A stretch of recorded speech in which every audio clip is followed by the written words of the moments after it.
All right, we back pretty quick with Goku is raised by Kami episode 2. And after this, I'll probably have like two more Dragon Ball episodes, and we'll get straight to Z. So I'm gonna have like a huge skip because I know y'all really don't care about all that extra stuff. Or most of you don't. Some of y'all do. Anyway, yeah, we back with Goku raised by Kami episode 2, a watcher's involvement. And like I told you guys on the last video, man, I've been working on some animation. So y'all run up them likes and share and subscribe and all that so I can get some of my videos animated. I mean, this looks kind of clean, don't it? It's like Aang with some Konoha types. Anyway, let's get into it. Uh, the air in the throne room is thick with the smell of ozone from the sleeping gas and the metallic tang of the seven. Why not put metallic tang? And the seven Dragon Balls. I don't even think they got a smell. Emperor Pilaf, a diminutive figure in his royal robes, waddles with barely contained glee around the glowing orange orbs, which are arranged neatly on the floor, and the roof was open for the upcoming summon. His eyes wide and reflecting the spheres of pulsating light. He began to giggle maniacally. At last, after so many setbacks, so many failures, the world is mine, truly mine. Observe, my loyal subjects. Witness the dawn of a new era, the Pilaf era. Shu, his dog-like lieutenant, scratched his head nervously, while Mai, the more pragmatic of the two, checks her watch with a sigh. Shu spoke. Are you sure you want to wish for ruling the world, sire? It's a bit vague. What about taxes and infrastructure? It sounds like a lot of paperwork. Mai spoke up as well. He's got a point, sir. Maybe wish for an army of indestructible robots to do the actual ruling for you. Way less hassle. Pilaf stomped his foot. Silence. I will not have my glorious moments sullied by your logistical nitpicking. To rule is my divine right. The details are for underlings. Now quiet, the moment is upon us. Pilaf clears his throat dramatically. Straightening his clothing, he raises his arms to the ceiling, his small frame casting a long distorted shadow on the wall.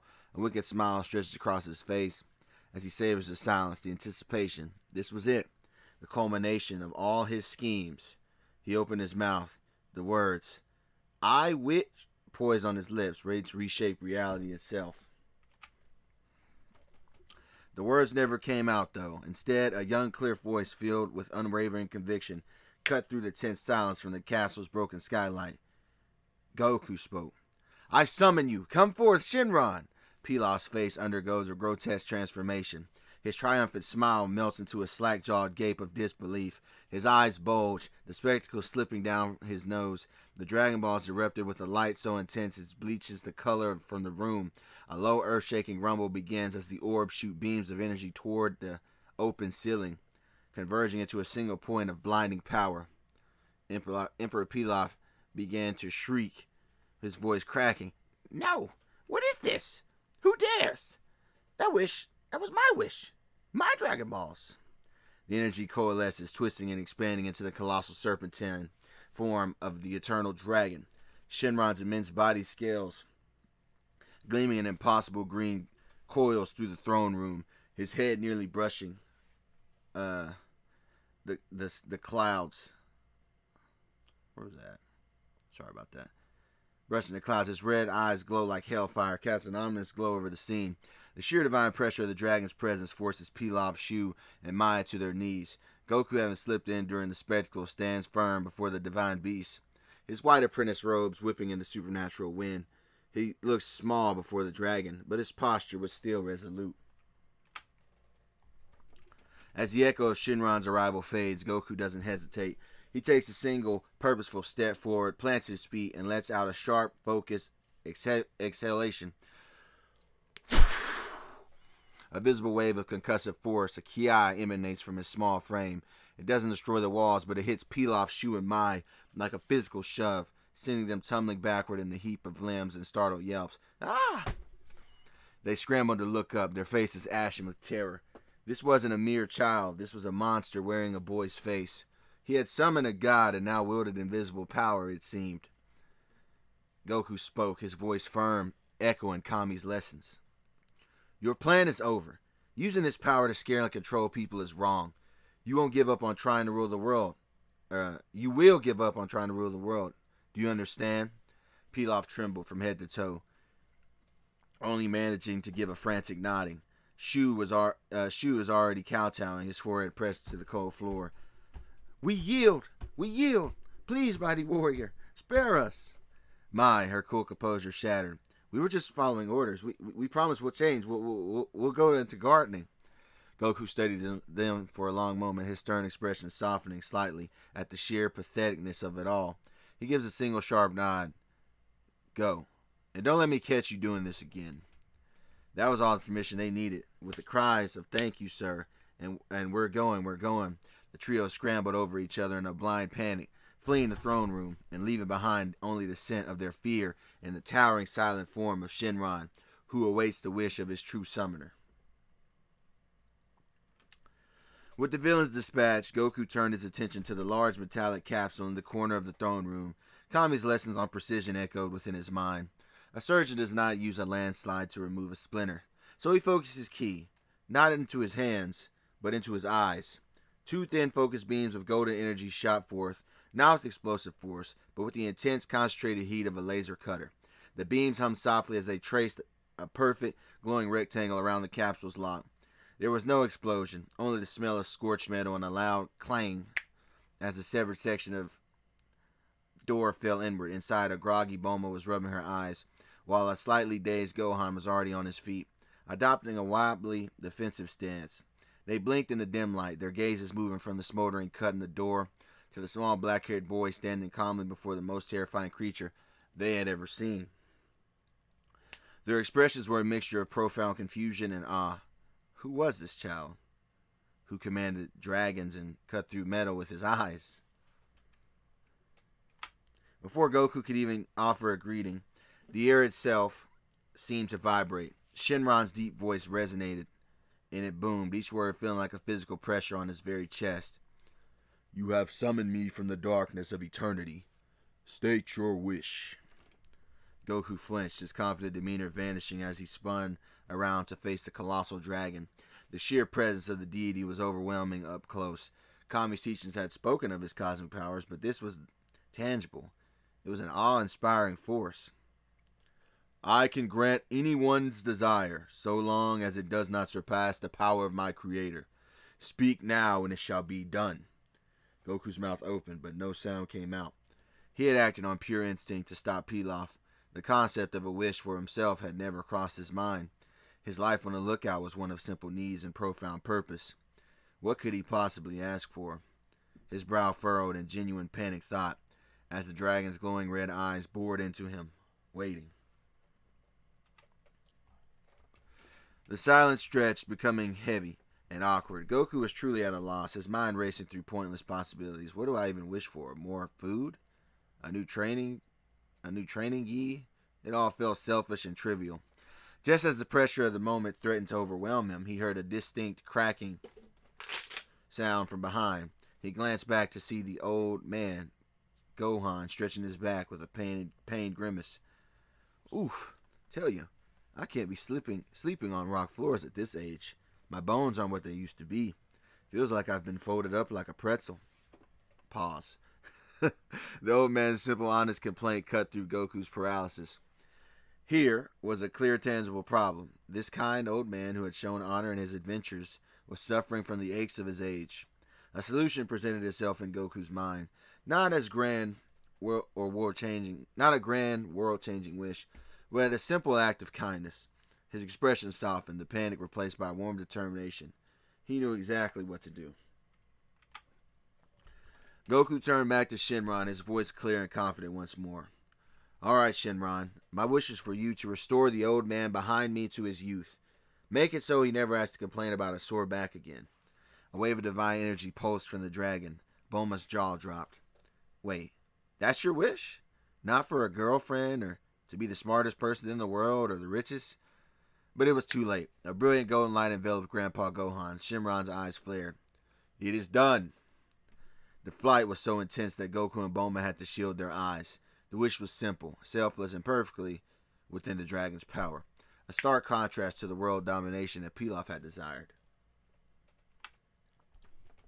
The golden light faded, leaving shimmering after images in their vision. Where an elderly, slightly stooped martial artist had stood was now a man in the prime of his life. His wispy white hair was now the thick, dark, black mane. The wrinkles on his face had smoothed away, replaced by the firm, vigorous features of a man that was 30. He stood taller, his shoulders broad and powerful. He looked down at his hands, turning them over in disbelief, feeling the surge of strength and vitality coursing through his limbs. Gohan spoke with a voice strong and clear without a trace of his old age. I don't understand this feeling. It's like I've been asleep for 40 years. Bulma stared, her scientific mind utterly short-circuiting. She circled him, poking his arm tentatively. Gohan? Is that really you? You look handsome. Like you could be your own grandson. That's incredible. A wide, joyous grin spread across Gohan's new old face. He laughed. A full, hearty sound that filled the room.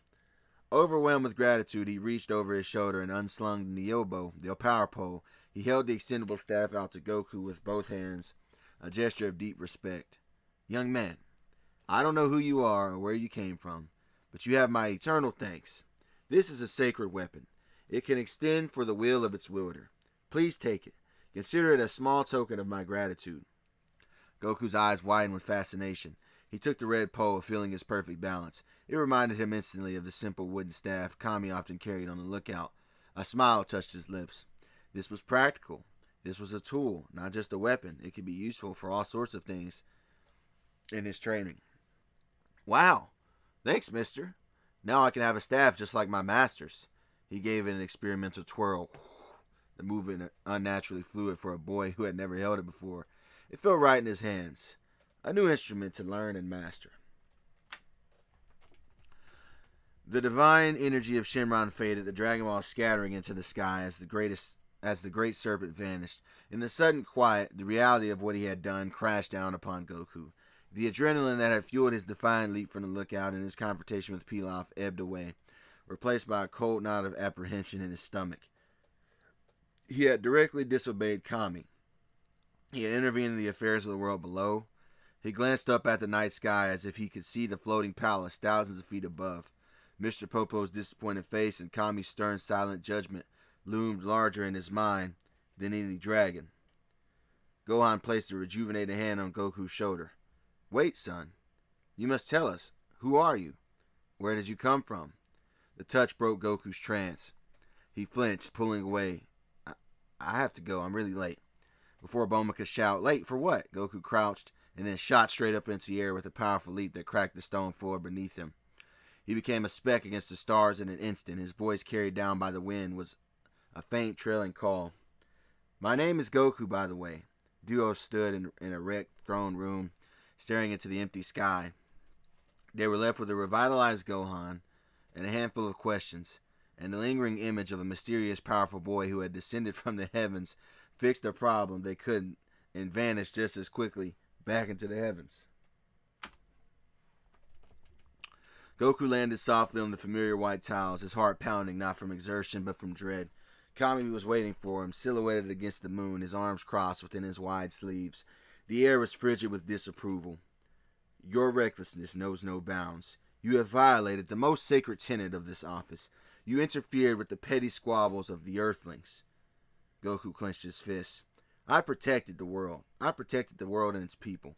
That Pilaf was going to hurt them, to enslave the world. How's watching that happen? Protection. Kami spoke again. You saw a single battle and declared yourself a judge. What are the consequences? Your actions have altered a destined path, perhaps. The ripple effects are unseen, unpredictable. A guardian must see the whole tapestry, not just a single thread. But I'm not the guardian. You are. I'm just your apprentice. And if I see the world needs help, I think I should go help them. That's what strength is for. You're training me to guard the world, not so that I can just stand by and do nothing. His voice echoed across the silent lookout. It was the first time he had ever openly challenged Kami's philosophy, or even his teachings. He stood his ground, his belief in his own actions, warring with his deep-seated respect for his teacher. He felt no regret, only a burning conviction that he had been right. After Goku had stormed off to his room, Mr. Popo approached Kami, who was staring intently into the seeing pool, watching the ripples of Goku's intervention spread. The little one is not wrong, Kami. He is dangerously naive, my friend. Perhaps. But it is his naivety. His naivety is not a product of his gilded cage. But is his naivety not a product of his gilded cage? You were not raised on this lookout. You walked the earth. You felt its dirt, tasted its foods, or tasted its waters, and learned its complexities through experience, not just observation. You saw its beauty and its ugliness firsthand before you chose to protect it all. He has only known these white tiles and the images in your pool. Kami was silent for a long time, watching the sleeping form of Goku in the pool, or watching the sleeping form of Gohan from the pool, now restored to his prime, a direct result of Goku's impulsive, compassionate act. You suggest I let him go to walk among them. I suggest you let him see what world he is truly being trained to protect. To understand the balance, he must first understand what is in the scales. Kami finally nodded, a slow, grave gesture. The risk was immense, but the alternative, a guardian who resented his own duty, was perhaps a greater danger. Very well. He may go travel for a year.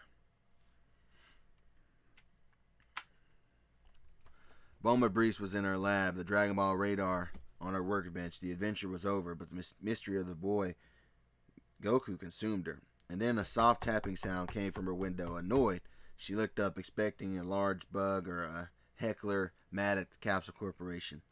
But it was not a bug. Floating outside her window, silhouetted by the security lights, was a boy. He hovered effortlessly a few inches above her balcony. He wore a simple white gi now, and a familiar red staff was slung across his back. He waved at her, a slightly awkward, friendly gesture. Bulma screamed, dropping a screwdriver. She fumbled for the window latch, her heart hammering against her ribs as she yanked it open. You! It's you! The monkey boy! Goku drifted down, landing lightly on the balcony, reeling with perfect balance. He smiled, his expression open and curious, completely unaware of how terrifying his entrance had been. Hi, Blue. Kami said I could come down and visit for a year. Your floating house is really your spherical house is really shiny. Do you have any food? I'm starving. He had arrived. The Watcher had finally stepped onto the world stage. So yeah, man, that'll be the end of this episode. Once again, like I said, run up them likes, trying to get this animation going. You already know what it is. I got big things for this channel. Like, comment, subscribe, all that, man. To the next one, peace.